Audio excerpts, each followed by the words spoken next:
What's up, nerds? It's Isaac here, technician from the 21st century. And today, I would like to give a review over Isaac Asimov's The End of Eternity. Now, this is a sci fi book about time travel, and I want to read the blurb for this book before I begin, just to kind of give you a little bit of an idea of what we're getting into. The Eternals, the ruling class of the future, had the power of life and death not only over every human being, but over the very centuries into which they were born. Past, present, and future could be created or destroyed at will. You had to be special to become an Eternal. Andrew Harlan was special, until he committed the one unforgivable sin, falling in love. Eternals weren't supposed to have feelings, but Andrew could not deny the sensations that were struggling within him. He knew he could not keep the secret forever, and so he began to plan his escape, a plan that changed his own past and threatened eternity itself. Now, I'm not going to lie, when I first read that blurb, I was not interested in this book at all. It makes it sound so much cheesier than it actually is, but this book was incredible. It's about 250 pages long, probably a little less, about 220, and it flew by. I think I read it in 3 days, maybe, something like that, but I couldn't put it down. It was incredible. But I'd like to break this review down into a couple different points. I want to start with the plot, no spoilers, the plot, characters, writing, and then my overall satisfaction and rating of the novel. So starting with plot, we kind of got a little bit of it in the blurb there, but I want to talk about the structure of the plot mainly, and how it kind of flows. So the story is not told in a linear fashion.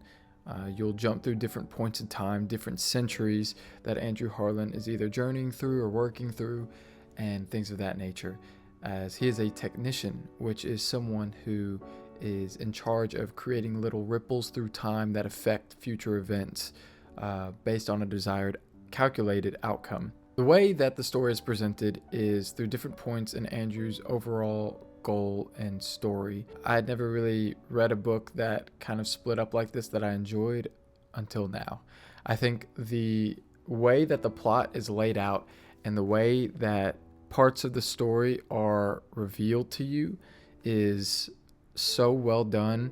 It gives you just enough breadcrumbs to want to keep following the trail. And it was such a fun read, and I couldn't put it down. It was very consistent, even though it was jumping all over the place from chapter to chapter, and even sometimes in the middle of a chapter it would jump ahead or behind hundreds of centuries, and I was captivated the entire time. I couldn't put it down. Also, I have to give an announcement. I did listen to the audiobook. I travel a lot, and so I like to be efficient with my time, and listening to the audiobook was also very enjoyable. I think the narrator did very well. I'm sorry, I'm blanking on the name. I'll put the name right here. A fantastic listen as well. But anyway, back to the plot. The plot, I think, was incredible, as I've already said. It wasn't hard to follow through at all, even though it was jumping between different points. It led for a very easy read, and not easy as in boring, but easy as in approachable. And based on the blurb, it makes it sound like a romance. It is not a romance. It is a sci-fi through and through. There are romance elements, enough to kind of scratch that itch, but it's a sci-fi book through and through. And plot, easily digestible, very enjoyable, and we'll continue on to the next section with characters. This one's going to be a lot shorter. Andrew Harlan is our main protagonist. We follow the story through his perspective the entire time, but we also get to meet some of his co-workers who work in Eternity, which is an entity outside of time that observes time. You'll understand if you read it. Andrew has a couple co-workers that you meet. Twistle is his superior. Really, that's all I'm going to say. It's Isaac from the future here. Unfortunately, still from the 21st century. I don't know why past me completely failed to mention the character of Finge. Finge is probably one of, if not the second most important person in the entire story. His and Harlan's relationship is pretty much the foundation for all of the actions that happen in the story. There's a little bit of a jealousy, you might say, and that kind of builds up throughout the story to push Harlan to do what he does.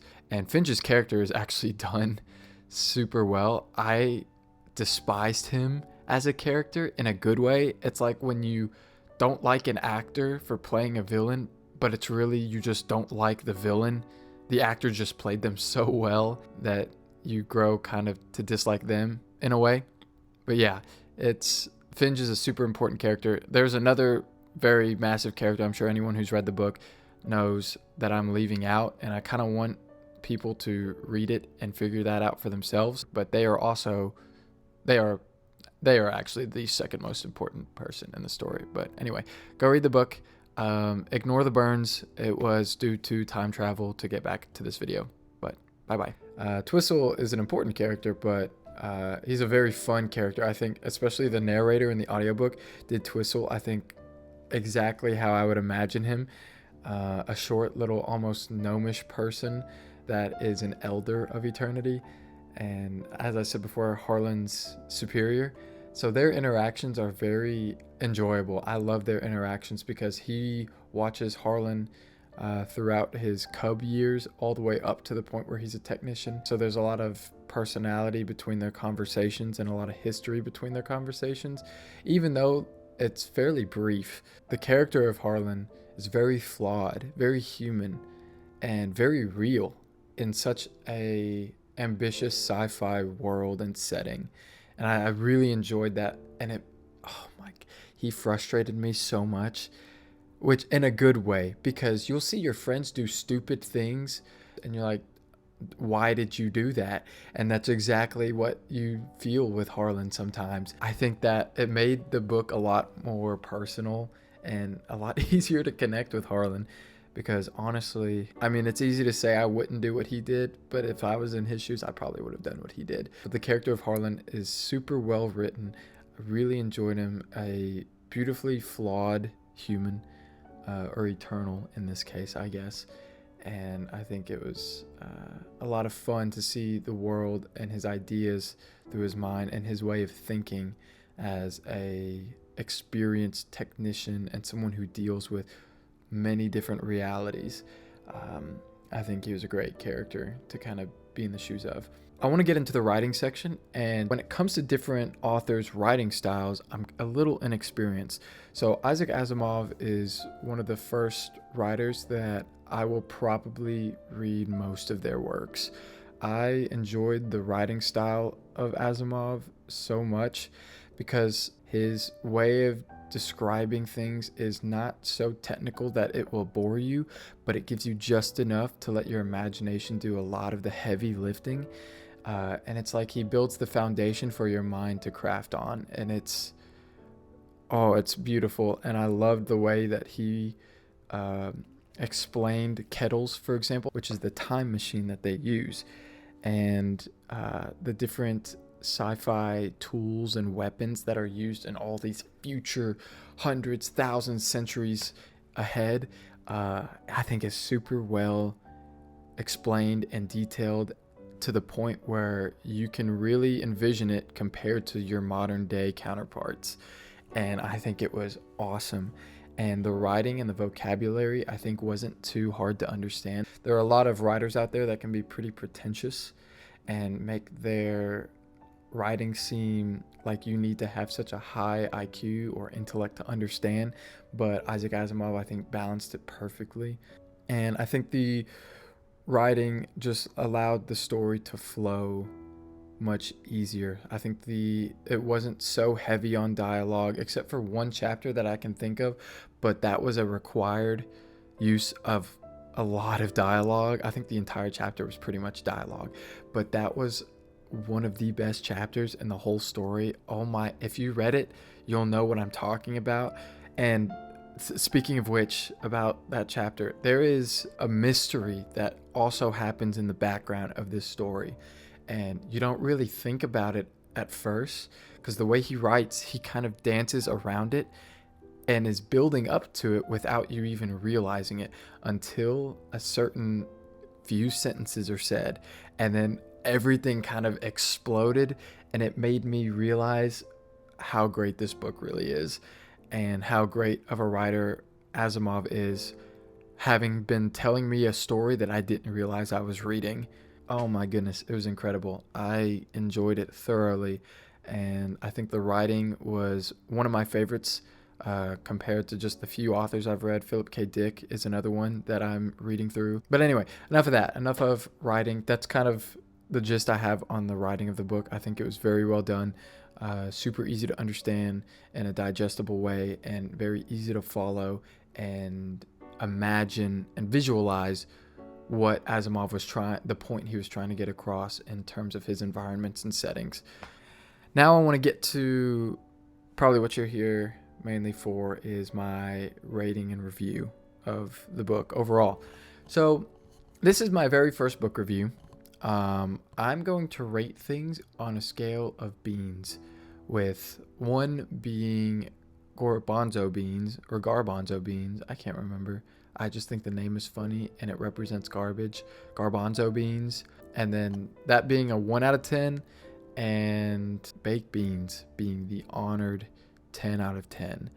And I am pleased to say I think that The End of Eternity by Isaac Asimov will earn the very first certified baked bean award. So let's give a round of applause.